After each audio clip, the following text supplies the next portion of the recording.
Сега тука малце идеме подлабоко во приказната, кои се ставовите за сепарација, како би изгледало тоа, па ги вклучуваме гласовите на родителите, што би кажале, како би кажале.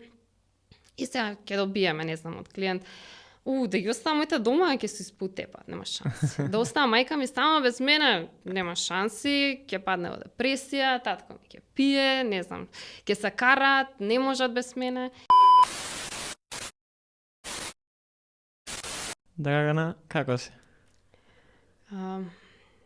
Со многу активна алергија и задната, но возбудена што сум тука, прв пат правам подкаст, така што драго ми е што се нафатив на ваков чекор, задоволна сум. И нас не мило што си тука и сакам уште од старт да започнеме со прашањето што за тебе представува ментално здравје.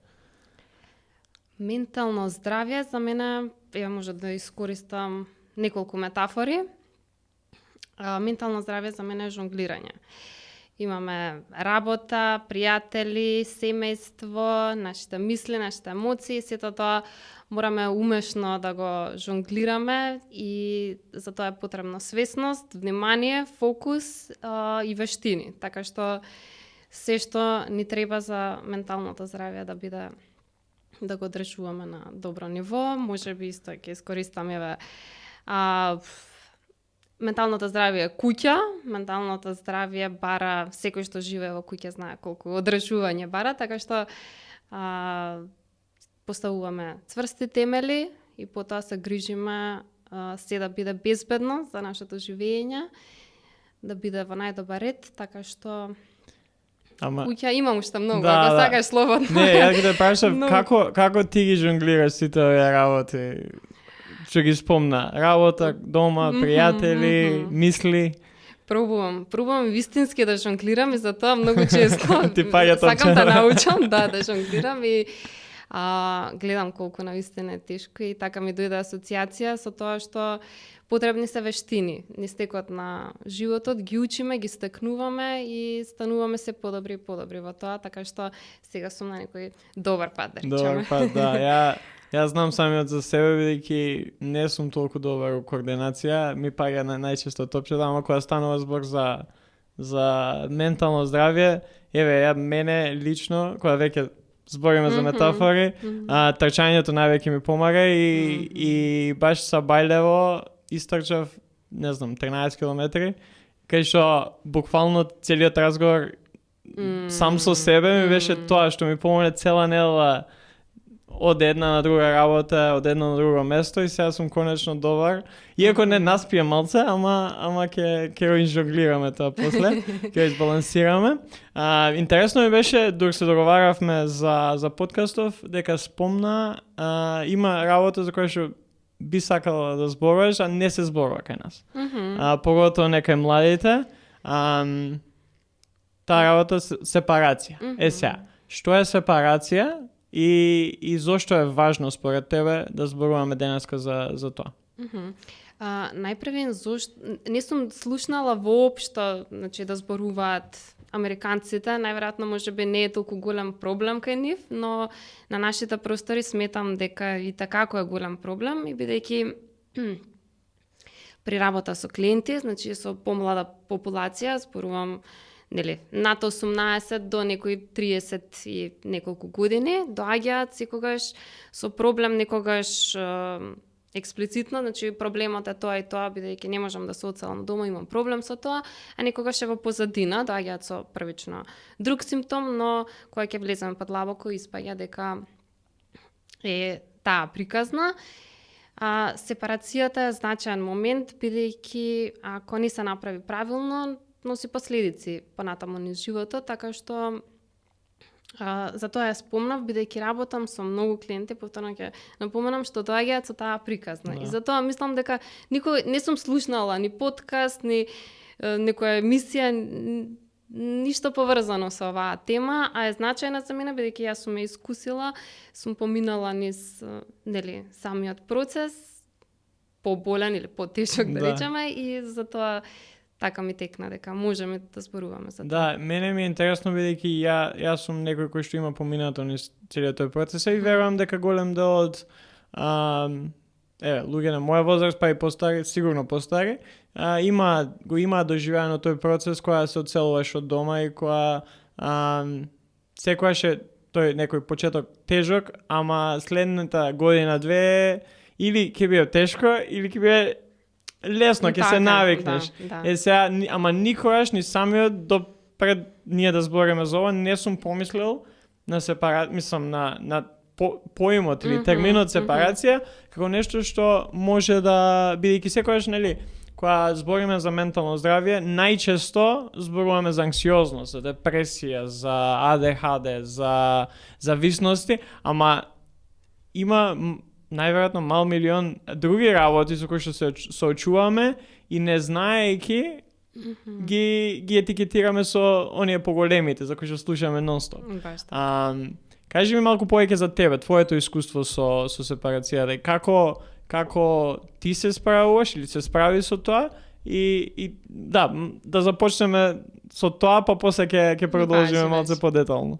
Важи. Значи, јас сум семеен и системски психотерапевт и низ мојата едукација, можеби за тоа таму се освести оваа моја тема, бидејќи имаме, нели, 4 години каде што поменуваме работа за себе и ги учиме вештините, меѓутоа мораме да пројдеме, нели, ни самите, ни својата семена приказна. И дојде во, па не знам, при крај негде на 4-та година и потоа кога почнав да работам со клиенти, доаѓав на имаме супервизиска значи носиме некој случај каде што сме заглавиле малку, па ако можат некако да не одглава, да ни помогнат, нови сугестии, нели, да ни дадат мислења супервизорите. И јас имав еден за друг случај, еден, втор, трет, сите беа поврзани со сепарација. И ме праша, не знам кој беше, некој од Славица или Натка од Институтот Алтернатива, и ме прашуваат, добро, вака приметуваш дека секој случај ти е сепарација. Како е за тебе проблем сепарацијата? Ние имаме и претходно зборувано низ мојата едукација, меѓутоа тогаш беше во фаза каде што јас, нели, требаше веќе да го надминам тоа. Да. Јас толку се заживував со клиентите, колку беа заглавени, сето тоа се заглавав и јас со нив заедно, бидејќи го разбирав многу добро тоа чувство како е. И тоа до негде ми одмагаше да јас работиме подобро темата сепарација, но таму тргнав на подобра работа, подобри, нели, поставување граници, ме мотивираше подобро да ја средам мојата сепарација, за да можам да бидам во можност да им помогнам и на другите. Да. Спомна дека сепарацијата има две некои дела, два елементи, аспекти, физичко заминување и емоционално делување. Да. Кажи ми нешто повеќе за тоа, колку физичкото заминување како такво влијае и секако, нели, тоа емоционално делување доаѓа после тоа, ама како тие функционираат и како некој може од тој некој аспект да ги види тие некои работи, да знае, окей, со ова се соочувам, ова ми треба, на ова треба да работам. Така.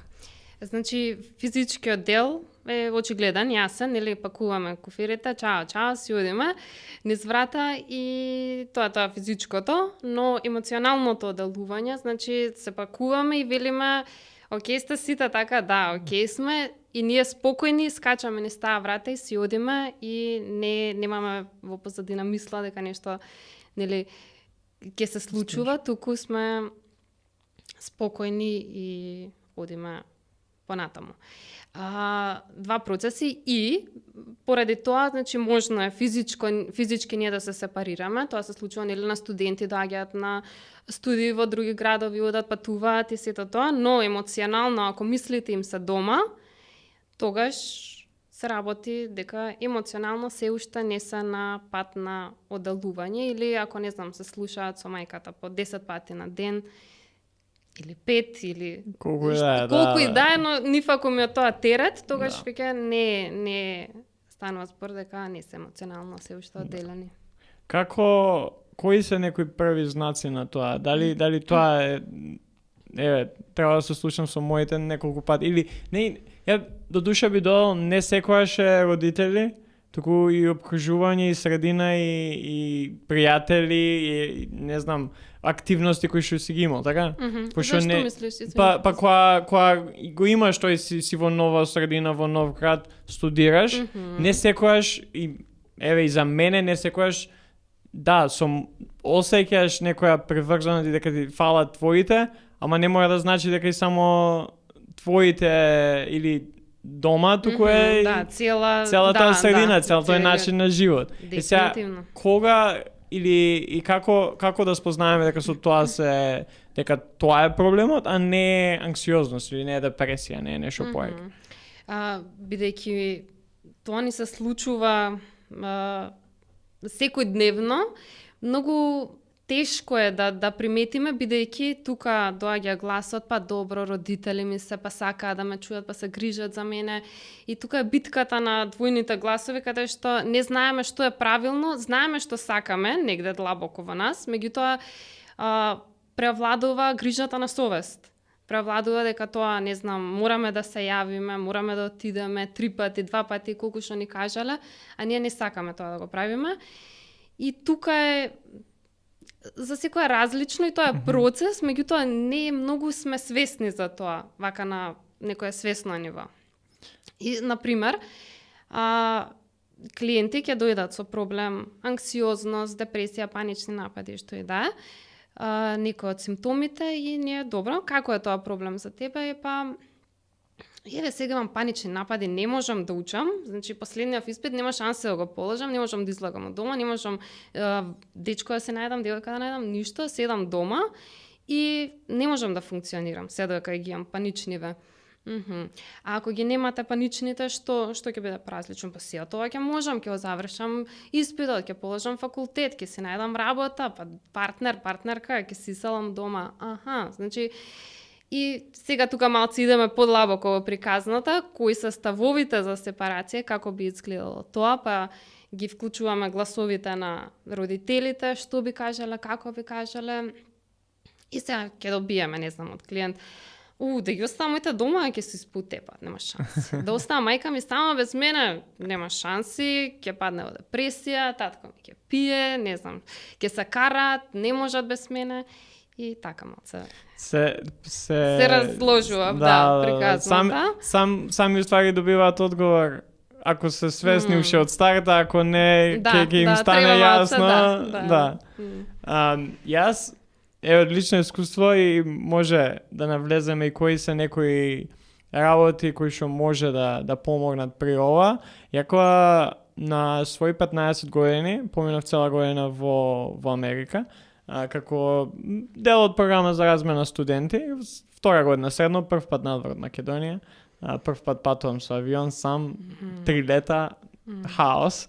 Ама една од најдобрите работи кои што мене ми помогнат, добро, да бидам искрен, првата вечер се утопав плачејки, пошто кога ќе леташ и кога ќе си пошто бидејќи бев со семејство живеев таму, кои што ги знаев од порано, ама само преку Zoom колови, нормално, тоа е Skype, не Zoom. Ама првата вечер најтешко ми беше, бидејќи си само соба и сега не знаеш што да правиш. Jet lag сигурно имав. Сега највеќе што ми помогна мене таа цела година е што програмата преку која што бев имаше како правило дека јас само еднаш неделно можам да зборам со моите. И тоа уште од старт малце не знаев како да се чувствувам за тоа, бидејќи сега никогаш не сум живеел а да не бидам со моите. Никогаш не сум бил надвор од државата, што се вика, и сега не можам да зборам со мајка ми, со татко ми, со брат ми, со пријатели, освен еднаш неделно.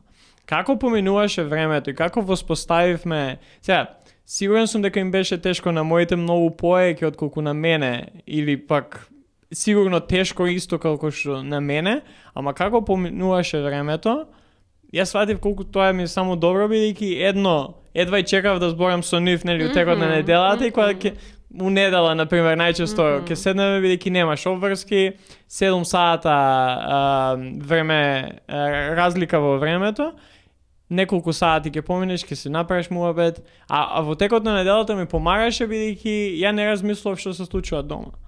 И толку бев со дали со обврски на школа си, не знам, до 3, па после идеш на тренинг, кошарка, па бейсбол, па нови работи, нови пријатели и у еден момент ти забораваш дека постои нешто дома. Другиот свет, да. И сега, некојаш е тешко кога ќе ти текне тоа, бе, чекај, што прават моите, као, дали ме мислат, дали како може ја да ги заборавам, ама знаејќи дека јас се враќам за една година, ми беше многу, ми беше дефинитивно ми помогна у таа година да воспоставам некои здрави boundaries, некои здрави основи на тоа и ден денеска сега потешко е, нели, кога скроз ќе се одселиш и кога ќе нема повеќе да живееш со своите, ама ја мислам дека тоа многу ми помогна уште од старт за да не мислам, што се случува сега дома, што прават другариве у школа, кај се забавуваат, што прават, со кои се моиве дома. И само еднаш неделно тоа највеќе ми помогна. Уште од сам старт. И пета не е чудо зашто американците имаат помал проблем со сепарација, затоа што супер се справуваат со вакви ситуации, односно, еве веќе ме потсети тоа воведување ритуали. Ќе навлезам прво малце во приказната што се случува дома во семејството, односно кога ги мислиш твоите загрижени цела недела те мислат. Животната фаза, каде што младиот заминува од дома и остануваат брачниот пар или еднородителско семејство, без разлика, се вика празно гнездо. Значи, нели, на што те асоцира на и звучи тажно. Да. И они се тажни и они преживуваат загуба, бидејќи губат се тоа што било фокус на нивниот живот, сега одеднаш си оди, го нема. Неизвестност, тага, загуба. Од друга страна, нели, младите си доживуваат слобода, нови предизвици, независност и тука конфликт на интереси, нели, настанува, бидејќи едната страна е позитивно, но кај нив се уште промената е малце тешка, да. И на некој начин е загуба, а во загуби секој пат се воведуваат ритуали. Значи, ова што ми личи што го направиле американциве е еднаш неделно, бидејќи сосема доволно, нели, процениле дека да знаеш дека се добро, не да знаат и дека тоа е тоа и одлично што го наведе овој пример, бидејќи навистина тоа е таков процес. Се што наведе така се случува. Да. Значи, на почетокот е многу тешко, потоа со текот на времето се навикнуваш и сваќаш дека окей, мене ми е супер вака. Да. И сега медиаторот, има, односно таа средина каде што нели твоите да си ги прашал на вас како вие, колку ви недостигав и они сето тоа искрено да можат да го споделат, па ти твојата перспектива, они нивната и негде да се дојде до некоја средина, некој баланс, тоа било идеално. Да, решение. мислам дека пак, како и се во животот, ја ќе кажам дека се е ствар на комуникација, кај што, да, во почеток е тешко, не дека беше најлесно, ај сега еднаш недела ќе збориме, ама бидејќи двете страни знаевме и имавме, окей, Да. тоа ќе биде така и сега тоа се правилата, некојаш и подобро кое е правило, Олеснително, а дефинитивно, не да. ај може еднаш, па може би 2 пати, ако не 3 пати, ама кое е правило помага и мислам дека на почеток, да, секако, кој што спомнав, тешко е, ама после тоа кога се навикнавме и стана тој ритуал, рутина и знаевме и они знае, ја знаев, така е и подлесно се справувавме и двете страни за на крај, нели, нормално, кога ќе се видиш после една година, пак убаво е, бидејќи си бил толку далеко и не си го имал тој однос и во живо и пак си со нив, ама дефинитивно тоа највеќе помогна сега и од оваа перспектива, кога гледам и размислував пред епизодава, да не беше тоа, ја како 15 годишно дете, 16,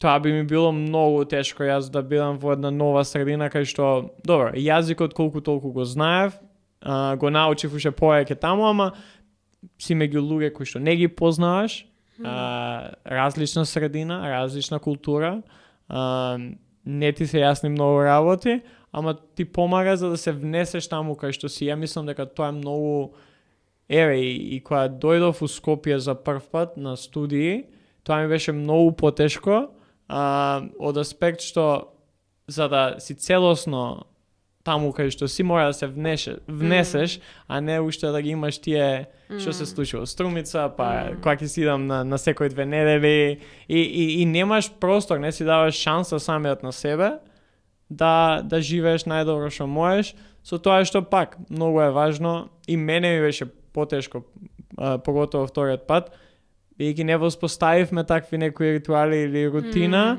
бидејќи сега немаше програма да ти даде правило, окей, не можеш повеќе од еднаш да збориш. И се е ствар на договор, на комуникација, па некојаш ќе се случи мајка ми да ми пише јави ми се кога ќе видиш и ти си као чекај што се случило. Пошто најчесто, нели, кога ќе ти пише некој, она сака само да ме слушне. Да. Ама да, многу е интересно тоа. Кои се некои други така работи кои што може да му помогне на некој, без разлика дали 15, 20, 30 години, освен овие ритуали, што друго може да им помогне на луѓето да се справат барем со тој физички, па и емоционален дел од сепарацијата. Физичкиот е најлесниот дел. Да. Физичкиот е, мислам, одиш, најлесниот. Во споредба со емоционалниот е прилично лесен, нели? Зашто не правиш некој многу ефорт, освен што одиш на друго место и така што може да биде добар почеток, но не е гаранција дека емоционално ти ќе се оделиш. Што може да се направи, освен неве ритуалите, ма гледаш и тие тешко, тие ви биле наложени, било супер. Меѓутоа, кога треба некој да ги наложи, дали младиот, дали семејството, малце е потешко. И затоа е пожално, значи, младите да бидат отворени, искрени, асертивни во однос на нивните побарувања, желби, и како сакаат тоа да се одвие, односно да седнат, најтешкиот дел, и да разговараат со родителите. Извинете. Значи, седнуваат, искрено вака да ви кажам. Јас очекувам од вас дека додека сум на работа или не знам, додека сум на факултет, не можам да примам повици, ме дефокусира, така што ако нешто лошо ми се случува, јас ќе бидам тој што прв ќе ви се јави, ќе ви каже. Така што да постави граници што него му одговараат. Најпрве на тоа, нели? Да се чувствува слободен, да има слобода, да прави што сака, кога сака, да не ги мисли дека чекај дојде време, треба да се јавам. И, нели, ги спомнавме ритуалите, може повторно да биде 2 пати во неделата во рете со вас, бидејќи од двете страни не можеме ние само што сакаме, туку мораме да најдеме некоја заедничка средина. Вие колку очекувате, колку сакате да се слушаме во неделата, па секој ден. Добро, ја сакам 2 пати. Добро, некоја средина, може 3 пати да се слушнеме, понеделник, среда, петок, после работа, во 4, во 5, например, лупам сега. Да. Некоја такво очекување, бидејќи мораме да бидеме јасни што сакаме и така да ги научиме и они да ни кажат што тие очекуваат, бидејќи на почетокот е и да имаме разбирање за нив. Навистина има тешко, си оди детето што ќе прават они сами дома и да покажеме дека ги разбираме навистина, но дека мораме некако процесот на сепарација да го направиме по-небезболен и за двете страни, и за тоа што очекуваат они, што очекува младиот, така што... Да. Колку сега кога спомнуваш воспоставување на некој не знам, понеделник, среда, петок или кога и да, или секој ден, колку само средината кај нас и начинот на живење, кај што се случува од 5 до 12, од денес за утре, нема планови и е... Добро, може да кажем помеѓу младите малце повеќе сега се гледа на планирање и на воспоставување некое време само за себе и сам си го креираш времето, ама колку само тоа дека живееме живот барем во Македонија, па и на Балканот, кај што од денеска за утре се случува, колку е тоа прави проблем во самото ова договарање. Прави, нормално, да. Прави, бидејќи нема спонтаност и сега ние имаме распоред, уште тоа ни фали во распоредот, нели? Сега ќе идеме ќе трчаш 15 километри, после не ти се прави муабет. И се, баш денеска треба да зборам со нив, апсолутно, тоа не е убаво и пријатно, меѓутоа тоа не трае вечно, или таа е транзиција, тоа е нешто што мора малце да вложиме напор за да даде резултати понатаму. И дали, јас знам кај мене секојаш кога требало, и со брат ми сум го зборал тоа, кога требало да кога сме сватиле, окей, има проблем во односот со моите, кај мене секојаш па они треба да направат нешто, а не јас. И сега кај младите, кај нас, колку само тоа е честа појава да ние очекуваме твоите дома да направат првиот чекор, а ти си свесен за што се случува и не го правиш. Да, сосема нормално, секојдневно, значи, апсолутно кај секој млад. Не сум видела, мислам, ги поздравувам и ги охрабрувам сите млади, бидејќи кога ќе дојдат на терапија, кога почнуваме да разработуваме, сваќаат дека окей, чекај, можам јас да преземам иницијатива, ја ги охрабрувам они да бидат иницијатори и да ги научат своите родители како отворено се комуницира. Бидејќи кај нас се знае, значи мајката сака да си најаден, испеглан, облечен, здрав и сето тоа, но да седне и да те правиш како си, вистински како си, не е подготвена да го чуе тоа што може да излезе од нас. И не знае што со тоа, сака да помогне. Не може само да изслуша, туку сака, леле, чекај, сега и одма листа начини за решение, што не мора да е случај, нели? Сакаме да бидеме блиски со нашите, да бидеме така блиски. Од друга страна, не кеме да ги грижиме, тие не сакаат да не грижат нас, нели имаме работа, имаме ова, имаме она, и така тоа најтешкиот дел останува споделувањето во нашето семејство. Да, и мислам дека ние барем младите, јас за себе пак ќе кажам, зборам, некојаш ни е тешко да сватиме дека тие пред нас се растани во некое друго време, ги немале тие прилики кои што ние денеска ги имаме, кај што ние имаме можност сега да поминеме сад време, ја и ти, и да збориме за проблем за кој што реално сите се соочуваме на поголем или помал начин, ама нашиве дома или па и баби, дедовци, па постари да не правиме муабет. Кај ќе можеш ти сега да правиш муабет за тоа кај што си имал, не знам, 2 телевизиски канала, МТВ1 и 2 и си растал со дневник у 7. А сега например, ние вести добиваме секоја минута што се вика, и кога ќе падне Инстаграм и Фејсбук, не знаеш што се случува. И тоа ми е, тоа некојаш јас сам се фаќам колку ми е само тешко да ги сватам моите и да не ги окривувам за тоа што се случува со нашиот однос или зошто не превземаат нешто, зошто не направат ова или она. И тука мислам, мислам дека ние имаме некоја кривица кај што треба да застанеме, да направиме некоја пресметка и окей. Да.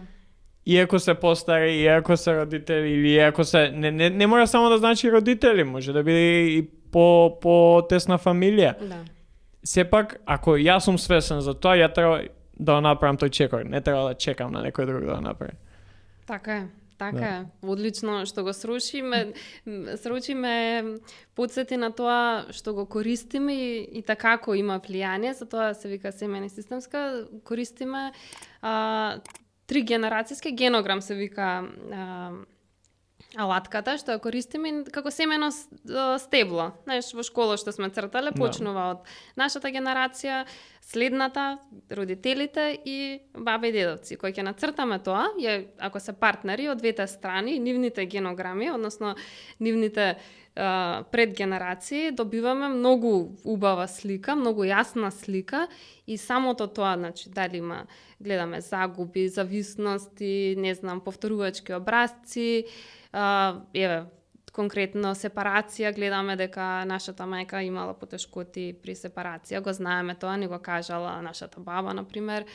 И сите тие показатели, кога јасно ќе ги, добиваме увид, го гледаме тоа, и имаме повеќе разбирање за нашите родители, како се растени, што се случувало со нив и кога имаме повеќе разбирање, полесно ни е да им се придружиме и да имаме онака, да го направиме првиот чекор, дека не е јасно и отворени сме ние за... И не секојаш другата страна која што можеби и не е свесна за тоа ќе го направи тој чекор, да. Веќе најчесто се случувало да ти ќе кажеш некој на нешто и не само за сепарација, туку за кој не знам, некој направил нешто за ја да се почувствувам лошо.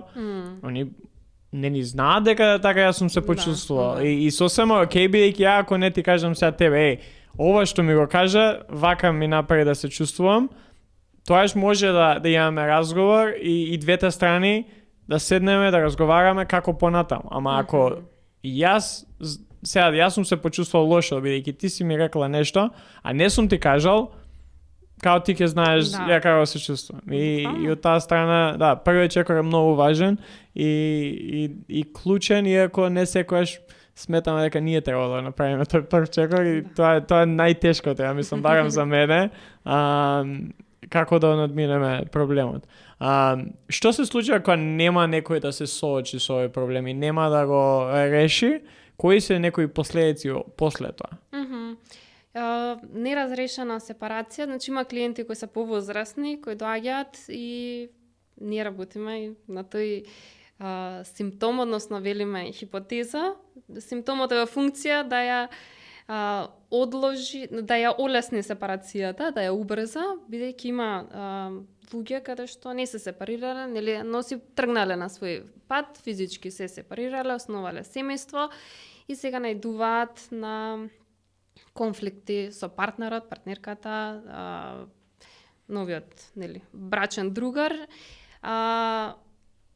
конфликтна релација, па кога ќе дојдат деца, па умешување во нивниот систем, нели, бидејќи партнерот, партнерката очекува дека окей, сега си основаме нешто наше, ние сме тука, не си ти и тука, и таму, и сега, туку си тука, сега почнуваме, нели, наша приказна, но тој што не е сепариран не може да биде целосно таму, туку е повеќе и емоционално, нели, во мислите и дома и може да представува тоа проблем, се јавува со родителството, кога доаѓаат, нели, деца, па кога баба и дедо се родители, а не се баба и дедо, туку се преинволвирани и слично, бидејќи границите не се поставени како што треба и овие им ја зимаат моќта на младите родители и ги прават онака, ги дисквалификуваат како родители и така. Поместени граници се носи цела друга приказна, но во главно тоа се, не знам, има повеќе последици, сигурно, но се гледа кај повозрасни клиенти. Не мора да значи на 50 години, на 50. Може да се случи. И тоа е. И најчесто и за се, ако со нешто не се справиш, head first, одма, ќе се појави некојаш и затоа, например, во релации со луѓе, во врски, во пријателства, во односи со твоите дома, ако повеќе време не кажеш нешто и најмала ситница на крај ќе дојде ќе прелие чашата и ќе се направи уште полош. Како, кои се, мислам дека начавме добро и убаво ја разработивме темата, сакам малце повеќе за тебе. Кои се твоите најголеми предизвици како терапевт и како семеен и системски терапевт со кои што се соочува секојдневно, со поглед на тоа дека работиш со различни групи на луѓе? Па различни, нели, зависи, сите се толку различни приказни и јас се соживувам со сите од нив и можеби мојата преголема емпатија некогаш смета во процесот, но има различни, не знам, од типот темпото со кое се движиме. Јас сакам да побрзо да го решиме проблемот, зашто гледам дека навистина им смета или слично. А тие не се подготвени за таа брзина. Некои такви предизвици што секако, реков, носиме на супервизија и од таму искача постојана работа е тоа. Не може здраво заготово. Ние супер сме сега безпрекорно оди со сите клиенти, нормално дека некоја тема може би се уште допира до нас подлабоко, не чепнува, не тригирнува и поради тоа имаме каде да се обратиме и како да ни помогнат, така што. Да. За пред да преминеме на последниот дел, на кој што ја завршуваме, имаме ритуал е зборот кој што го повтараме доста денеска, некој ритуал да ги завршуваме така епизодива.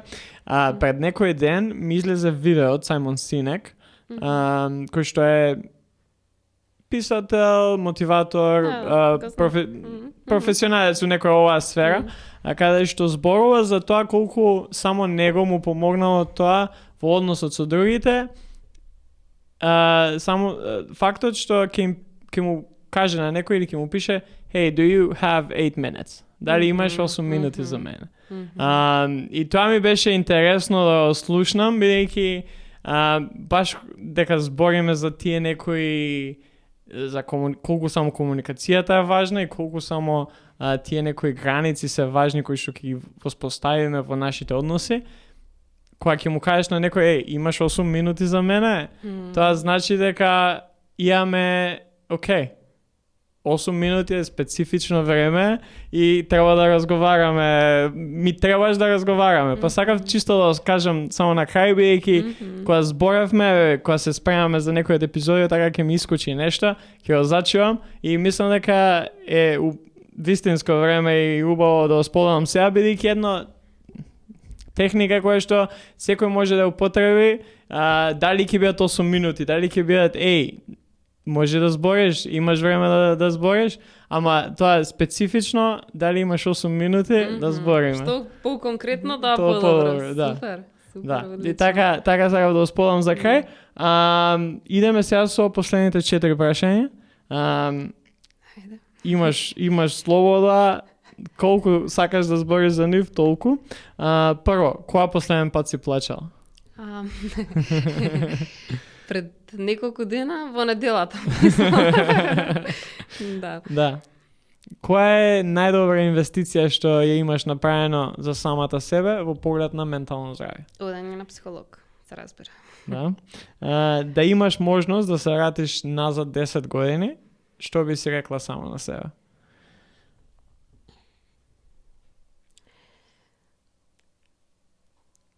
Слушај се повеќе себе си, помалку другите и не се плаши. И за крај, последно прашање, што имаш да ги прашаш сите оние што не слушаат сега? Како си? Вистински како си. Фала ти за гостувањето, баш ми беше мило што имавме можност да збориме за конкретно ваква тема и се надам дека во иднина ќе најдеме уште некоја така интересна тема да збориме за тоа. Мило беше, супер спомена, фала ти.